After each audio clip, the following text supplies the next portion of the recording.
చాలా మందికి వాస్తు గురించి సందేహాలు ఉంటాయండి. మాకు వాస్తు దోషం ఉందంటున్నారు. సొంత ఇల్లు ఏం చేయాలో అర్థం అవ్వట్లేదు. పలానా గురువు గారిని ఒకసారి సంప్రదిస్తే వాస్తు దోషం చాలా ఉంది ఇంటికి. ఇవి మీకు చాలా అనర్థాలు తీసుకొస్తుంది. లేనిపోని సమస్యలు ఎదుర్కొంటారు. ప్రస్తుతం ఎదుర్కొంటున్నారు కూడా అని చెప్పారు. అంటే ఎందుకు వస్తాయి ఈ సమస్యలు? వాస్తులో నిజంగా అటువంటి శక్తి ఉంటుందా? ఇవి నివారించుకోవాలంటే ఏంటి పరిహారాలు? కొన్ని స్టాండర్డ్ ఉంటాయమ్మా. స్టాండర్డ్ అంటే ఏంటి? ఒక ఇంటికి ఆగ్నేయం పెరిగింది అనుకోండి, మీరు ఏమి అడగక్కర్లా. ఆ ఇంట్లో ఆడవాళ్ళు లేకపోవటం కానీ, అంటే చనిపోవటం కానీ, లేకపోతే వాళ్ళు తీవ్రమైన అనారోగ్యంతో కానీ ఉంటారు. ఆగ్నేయం పెరిగితే అది గ్యారంటీగా, దాంట్లో ఏం సందేహం లేదు. మీరు ఎక్కడైనా చెక్ చేసుకోండి. ఈశాన్యంలో కనుక వాళ్ళు బాత్రూమ్, లెట్రిన్ కానీ బాత్రూమ్ కానీ కట్టి ఉంటే ఆ ఇంట్లోకి వెళ్ళి చూడండి, ఆ ఇంట్లో ఒకళ్ళైనా క్యాన్సర్ పేషెంట్ ఉంటాడు.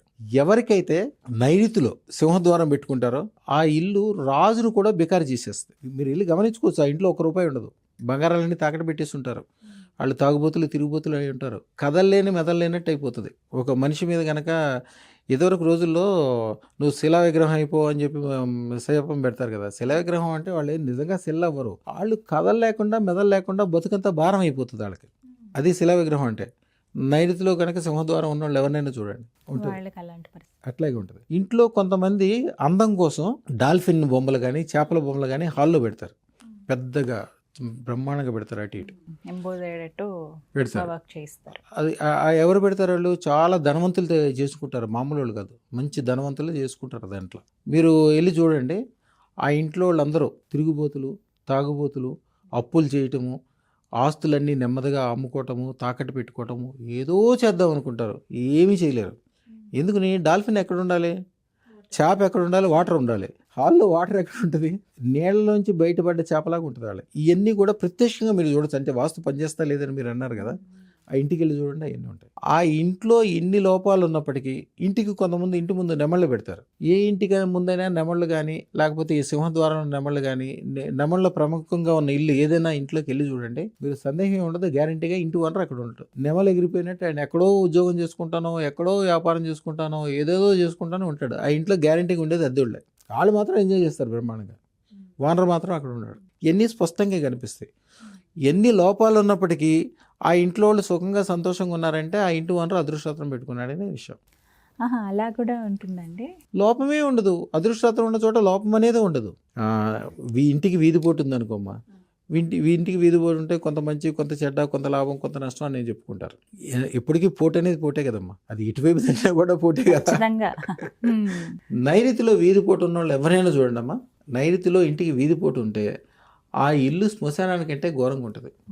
అసలు ఎక్కడికి వెళ్ళిపోతారు, ఏం చేస్తారు, ఎట్లా ఉంటారు, ఆ ఇంటికి తలుపులు ఉండవు, దూరబంధాలు ఉండవు, వదిలేసి ఎక్కడికెక్కడికో పోతారు, ఏవేమో జరుగుతుంటుంది. ఇంటికి నైరుతికి వీడిపోతున్నప్పటికీ ఆ ఇల్లు బాగుంది అంటే, మనిషి యజమాని డబ్బులు సంపాదించుకుంటున్నాడు, మంచిగా ఉన్నాడంటే గ్యారెంటీగా ఇంట్లో అదృష్టం ఉన్నట్లు లెక్క. అది చెడే రాదు దాంట్లో. ఎప్పుడైతే అదృష్టం అంటే ఏంటి? పరుసవేది. మీకు చెడు అనేది వచ్చి ఇట్లా తగులుతుంది. తగిలిన తర్వాత పరుసవేది, పొరసవేది ఆ రత్నానికి ఎట్లా తగ్గినా పొరసవేది అంటే బంగారం. దేన్ని ముట్టుకుంటే అది బంగారం అంటాం. అది తగిలి ఇంట్లోకి బంగారం లాగా పడుద్ది. ఇంటికి చెడే లేదు. ఇక దాంతోపాటు కొన్ని విధానాలు ఇస్తాము, కొద్ది మంత్రం ఒకటిస్తాము, ఒక యంత్రం ఒకటిస్తాము. ఇక ఇల్లు పచ్చగా బంగారం అయిపోద్ది. వాళ్ళకి తెలవదు అసలు ఇట్లా ఎట్లాగా ఇన్ని ఘోరాలు జరిగినాయి, ఇవన్నీ ఎంత మంచిగా అయ్యే అవకాశం కూడా ఉందని. కొంతమంది తెలిసి తెలియక అద్దింట్లోకి వెళ్ళినప్పుడు ఎమ్మంటే తెలిసిపోద్ది వాళ్ళకి. అద్దింట్లోకి వచ్చామంటే వచ్చిన కాడి నుంచి ఎట్లా అయిపోయిందని చెప్తూ ఉంటారు, కానీ కదలలేరు. శనిదేవుడు వాళ్ళని కదలనివాడు. మీకు ఇందాక చెప్పాను శని గురించి, వేరే దాని గురించి మాట్లాడుకుంటాం. శనిదేవుడు మందుడు అంటే స్లో, నెమ్మదిగా వస్తాడు. శని తత్వం ఎప్పుడు వచ్చినా, శని మూలాన్ని ఇబ్బంది కలిగినా కూడా ఎమ్మటే చేయాల్సింది ఆ నీలం ఉంగరం పెట్టుకోవటం కాదు. నీలం ఉంగరం పెట్టుకుంటే, నీలం అంటే శని కదా, శనిని తీసుకొచ్చి దగ్గర ఎవరు పెట్టుకుంటారు? అవసరం. చక్కగా 1 కిలో బెల్లం తీసుకెళ్ళాలి, శివాలయంలో శని దగ్గర పెట్టాలి. ఇంటి దగ్గర నుంచి వెళ్ళేటప్పుడు ఖర్జూరాల రసము, 1 కిలో పంచదార, ఆవు పాలు, ఈ 3 తీసుకెళ్ళి బెల్లమేమో శని దగ్గర పెట్టి 9 సార్లు ఆ నవగ్రహాల చుట్టూ తిరిగి కాళ్ళు, చేతులు, మొహం శుభ్రంగా కడుక్కుని తర్వాత శివుడికి అభిషేకానికి ఈ 3 వస్తువులతో అభిషేకం చేసుకుని ఇంటికి వెళ్ళాలి. సంవత్సరానికి ఒకసారి చేస్తే చాలు. బెల్లం మాత్రం శనీశ్వరుల వరకు పెట్టాలి. అంతే. ఖర్జూర రసము, పంచదార, ఆవు పాలు, ఈ 3 అభిషేకం చేయించాలి. వాళ్ళు దాంట్లోంచి బయటకు వచ్చేసరికి, బయటికి 1 గంట సేపు కూర్చోవాలి. గంట భవన్కి బయటికి వెళ్ళేసరికి వాళ్ళకి తెలిసిపోద్ది, మనసు అంతా భారం అంతా దిగిపోయినట్టు, నెత్తి మీద ఉన్న చెడు అంతా వెళ్ళిపోయినట్టు, వెలుగు వచ్చినట్టు. వాళ్ళకి అప్పుడు దాకా ఉన్న సమస్యలకి పరిష్కారం దొరుకుతున్నట్టు. కొంతమంది అదృష్టరత్నం పెట్టుకునే శక్తి లేకపోతే శక్తి లేదంటే ఇదే కారణం.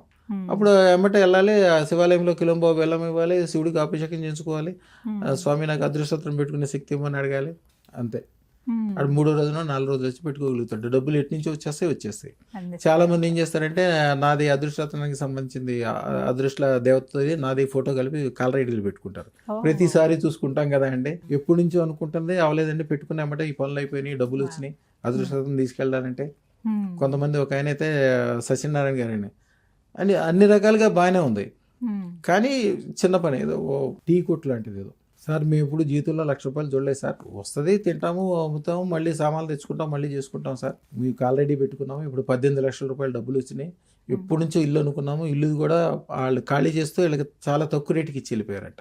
₹18 లక్షలకి హైదరాబాద్ సిటీలో ఇల్లు ఎక్కడ వస్తుందంటే అది మామూలుగా వేరే వాళ్ళకి అమ్మాలంటే చాలా కాస్ట్లీ ఉంటుంది. వాళ్ళు అమెరికాలో ఉండి ఇక్కడికి వచ్చి వీళ్ళ మీద ఖాళీ చేయించి ఇవన్నీ చేయటం ఎందుకని చెప్పి దాదాపు 3 కోట్ల ఖరీదు ఉన్న ఇల్లు వాళ్ళకి ఫస్ట్ నుంచి వాళ్ళు ఖాళీ చేయమన్నోళ్ళు అదృష్టరత్నం పెట్టుకున్నాక వీళ్ళకి 18 లక్షలకి వీళ్ళ దగ్గర ఉన్నది అదే 18 లక్షలు మా దగ్గర ఎక్కడ నుంచి మాకే తెలియదండి అంటున్నారు.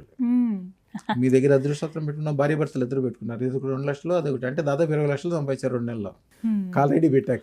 చాలా మంది ఆడవాళ్ళు అయితే బ్రహ్మాండంగా కాలరెడీ పెట్టుకున్నాక బట్టల గుట్లు పెట్టుకుంటారు, బూటికలు పెట్టుకుంటారు, ఎక్కడి నుంచో డబ్బులు వచ్చేస్తాయి. ఎంత పెట్టుకుందామని మనసులో అనుకుంటే చాలు, ఆ రోజు నుంచి స్టార్ట్ అవుతుంది. అయితే వాస్తుకి సంబంధించి ఏమైనా సమస్యలు ఉన్నాయంటే గనక సంప్రదించవచ్చు, ఆన్లైన్లో తీసుకోవచ్చు కదండి. బ్రహ్మాండంగా అమ్మ, స్వయంగా నేను వచ్చి నాకు ఇక్కడ ఇది ఉంది బాత్రూమ్ కూలగొట్టాల్సి వచ్చింది, ఇది చేయాలి అది చేయాలని నేను చెప్పాల్సిన అవసరం లేదు. ఏదన్నా కంపల్సరీ మార్చాల్సి వచ్చిందంటే నేను ఆన్లైన్లో చెప్పేస్తాను, అసలు అవసరమే రాదు. అదృష్టం ఉన్న చోట చెడే ఉండదు, కోటి సూర్యుల ప్రభావం దాంట్లో వెలుగు ఉంటుంది, ఇక చీకటి ఎక్కడ ఉంటుంది. వాస్తు అనేది చాలా చిన్న విషయం, ఆ చిన్న విషయం అనేది భూమి మొత్తాన్ని ప్రభావవంతం చేసే, అంటే మీరు ఎప్పుడైతే అదృష్టం పెట్టుకుంటారో గుండ్రంగా ఉన్న భూమి మొత్తం గ్లోబ్ మొత్తం మీ చేతిలో ఉన్నట్టే. గ్లోబ్ మొత్తం భూమి మొత్తం మీ చేతిలో ఉన్నప్పుడు మీకు ఇంకా వాస్తు ఏంటి? మీరే వాస్తు పురుషుడు కంటే కోటి రెట్లు ఎక్కువ పవర్ఫుల్. మీరు ఎవరికైనా దీవిస్తే కూడా మీ చేతిలో ₹1 వెళ్ళిచ్చినా, ఒక స్వీట్ ఇచ్చినా, మీ చేతితో పసుపు బొట్టు పెట్టినా వాళ్ళ ఇంట్లో ఉండే వాస్తు దోషాలు కూడా పోతాయి మీరు అదృష్టం ధరించిన తర్వాత. సంతోషం అండి. అమ్మమ్మ, మీకు కూడా మీ జీవితంలో ఒక మార్పుని చూడాలని, ఉన్నత స్థానాలకి ఎదగాలనే కోరిక ఉంటే కనుక మీరు కూడా అదృష్టరత్నాన్ని ధరించండి. ధరించాలనుకునే వాళ్ళు స్క్రీన్ మీద కనపడుతున్న నెంబర్స్కి కాల్ చేసి అపాయింట్మెంట్ని బుక్ చేసుకుని గురువు గారిని కలిసి ఆ రత్నం అందుకోండి. నమస్కారం.